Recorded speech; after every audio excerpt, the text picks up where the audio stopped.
Jaune is a character that has been suffering for a very, very long time. We knew that his life in the Ever After wasn't exactly easy, but episode 7 of RWBY Volume 9 really put on full display just how much the tragedy that happened in the Crossroads has been affecting him, weighing on him, and holding him prisoner for decades at this point. Even before coming to the Ever After, his life has had a number of tragedies in it. He lost Pyrrha at the end of Volume 3, someone who he had grown to love, someone that he was unable to protect. He was not strong enough, and Pyrrha herself pushed him away because she knew that he would be going to his death as well. This is something that Jaune carried with him for well over a year, as he traveled with Team Ranger, with RWBY, Ren, and Nora, each of whom acted as a support for Jaune. RWBY being a fellow leader, and both of them kind of taking up the leadership role as they were journeying to Mistral. And of course, Ren and Nora, having been on the same team as Jaune and Pyrrha, were there to support him as well. Jaune was still carrying that weight, though, all the way until Argus, where in front of Pyrrha's statue, Jaune was able to get some form of closure after being able to talk to one of Pyrrha's family members. And he, as well as the rest of his team, Nora and Ren, were able to come to some sort of understanding. They both told Jaune to stop carrying that weight and stop trying to sacrifice himself, as he did try to do in Haven Academy, when he lunged at Cinder. And at that same time, there was another moment that probably helped boost Jaune's confidence that he was able to protect people. He was able to unlock his semblance and save Weiss from a potentially mortal wound. Combined with the closure that he got in Argus, things had started looking up for Jaune as he progressed towards Atlas. And even when Salem started attacking in Volume 8, we can see in his actions that he is full of hope. Ren even says as much. Once his semblance evolves and he can see the emotions of others, as Jaune, Yang, and Ren are inside Monstra, with Salem lurking about, inside a massive Grim, Ren says, Jaune has no doubt that they can do this. He is full of hope and confidence. He knows they will succeed. And then the finale of Volume 8 happens, and Jaune is the only one on the bridge who could do it. He knew it was necessary, it was what Penny was asking, and to pass the powers on to Winter was probably their only chance. If he took the time to try to heal her, then Cinder probably would have came and stolen the powers away, and his life may have been forfeit as well. So it was the only choice. And that choice, to take a friend's life with his own hands, is something that Jaune never imagined, and is something that he is carrying with him for the rest of his life, and has carried with him, has kept him prisoner for these last decades in the Ever After. Going into Volume 9, we knew that this was going to be a burden that Jaune was going to have to deal with. The opening reinforced that, showing us the image of Jaune as he was crying and still holding his bloodied, broken Crocea Moors. But little did we know that he would be suffering with this pain for so long. He was transported back in time in the Ever After. Easily more than 10 years, probably more than 20 years, maybe even more than 30. We're not exactly sure how old Jaune is at this point, but he definitely looks like he's at least 40 years old, if not over 50. And he spent the first at least 10 to 20 years of his time in the Ever After waiting for Team RWBY.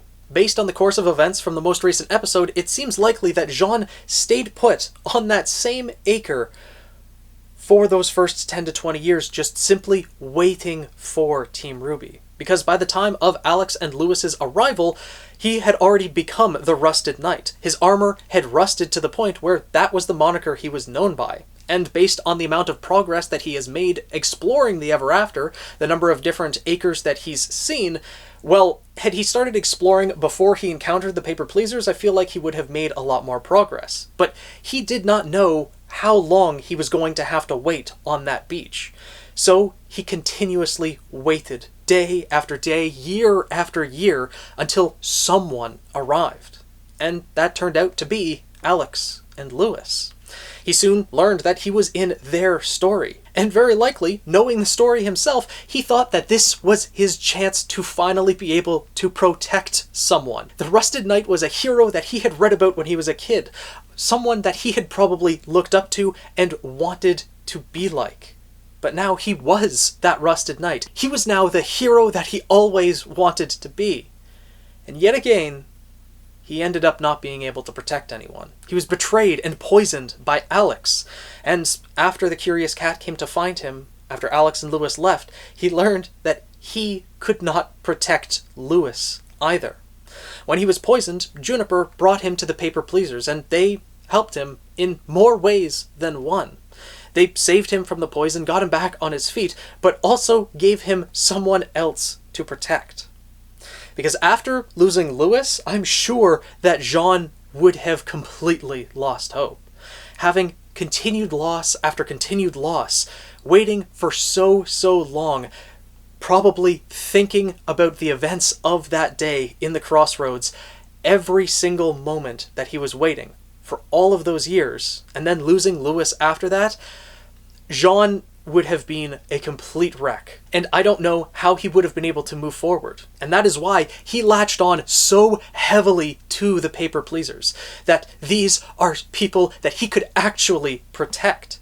You can tell with this massive list that he wrote, every little thing, every tiny little danger to the Paper Pleasers he was trying to prevent obsessively. This was his purpose at this point. Everything that he did was focused on that. And that cut into his time being able to systematically look through all of the different biomes of the Ever After. And that's likely why he hasn't been able to make much progress in exploring. We don't exactly know when he encountered Juniper, if it was well before Alex and Lewis's time, because if he had Juniper and was able to use Juniper's speed, he would have been able to explore more of the Ever After, try to find that way out. But my guess is that he was stuck on that beach. Maybe he encountered Juniper, maybe not, but he was determined to stay there and wait. But once Alex and Lewis arrived, he started exploring the other acres along with them. Maybe he had some knowledge of the other acres. He probably explored at least a little bit of the surrounding acres before Alex and Lewis got there, just so that he could get his bearings and was able to help them, but he probably didn't explore as far out as he would have had he known how long he had to wait. But his encounter with the Paper Pleasers certainly saved him by giving him that focus, something that he could do at that moment. And now, yet again, the people that he was trying to protect are gone. In this case, though, I'm hoping that before the volume ends, we will see the Paper Pleasers again as they have been remade, but they will not have any memory of Jaune. They will not remember him, but hopefully it will give Jaune some closure that they are returned and hopefully happy in their new purpose, that they found their own way to move forward, and that will be able to give Jaune some closure. But right now, Jaune is reliving that trauma of not being able to save Penny all over again. For years, he has imprisoned himself in that never-ending loop of trying to prevent the Paper Pleasers' demise. But now that they've ascended, that despair might once again take root in Jaune's mind. If not, for the people who are there to hopefully support him. Weiss in particular, but also Blake and Yang. And Jaune also now has someone else that he really needs to be trying to protect, that being RWBY. Because Weiss, Blake, and Yang were there for him. They saw how much he was suffering with the Paper Pleasers. They saw how much he was troubled trying to save them day in, day out. They knew how much protecting people meant to Jaune. But RWBY, well, she was pushed to the side. She was ignored, and I'm hoping that everyone realizes that now, and that each of them put their focus on RWBY. That should be their top priority at this point in time in the next episode, because RWBY just took off on her own. Weiss, Blake, and Yang, obviously, that should be the most important thing on their mind. Their teammate, their leader, is not okay. She needs them to be there for her. And for Jaune as well, RWBY is someone that Jaune has spent a lot of time with. RWBY has been there for Jaune from the very beginning, and now it's his turn to be there for her when she really needs him.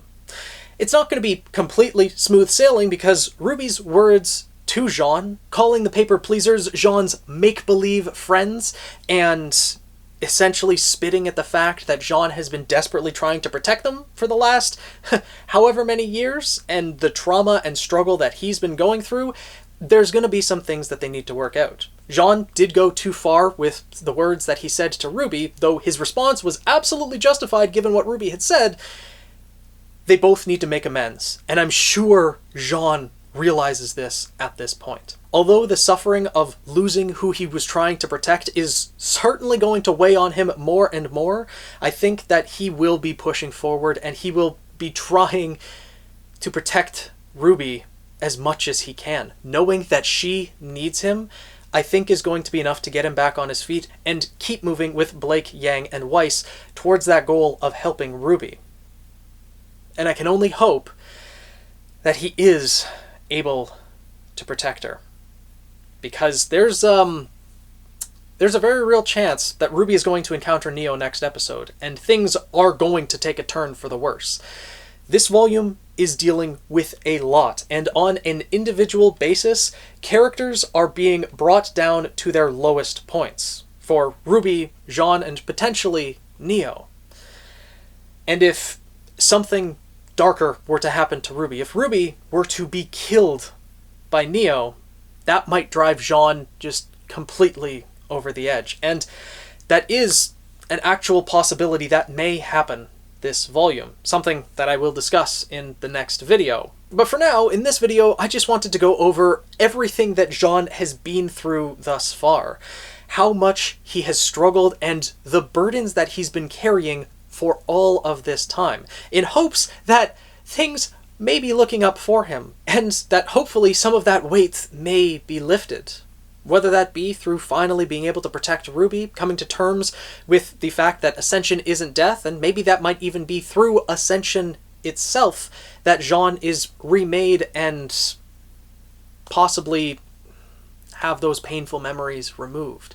I don't know what that would mean for Jaune moving forward, but he really does need the opportunity to heal, to be able to take a break from his pain and find some solace in the time he has with his friends, reunite with Ren and Nora when they get back to Remnant, and the man just needs some time to be happy. And I really hope he does get that time, because by the end of the series, well, Jaune may not live to the end of the series. There is a very real possibility that Jaune, with his massive stores of aura, will be the one to wield the Sword of Destruction. My current thinking on the Relic of Destruction is that it allows the user to be able to destroy something by sacrificing part of themselves. And considering that Jaune has this massive store of aura that throughout the series that has been continuously mentioned and referenced, I think that that is going to play into how the Sword of Destruction, the Relic of Destruction, is used, and that Jaune will be able to use it most effectively, or at least be able to deal with the pain that the sword causes more than others, and thus continuing his suffering until it eventually depletes his life. Jaune's suffering has been long-lasting, and with the state of Remnant and the potential plot points that may be ahead for him, his suffering is not over. But I really do hope that he can have some peace at some point. That he can find some mental stability and can heal at least a little from the wounds that has been inflicted on him throughout his life. But let me know down in the comments below what you guys think of Jaune's story thus far, and where you think it will lead in the future. Do you think he will be able to get back to Remnant, reunite with Ren and Nora? Do you think that he will ascend? Do you think that he will live past the end of the series? There are a lot of unknowns about Jaune's story arc moving forward, as there is about all of the characters, but hopefully some of those unknowns contain some positive moments for Jaune. And really, everyone in the RWBY series right now needs time to be happy.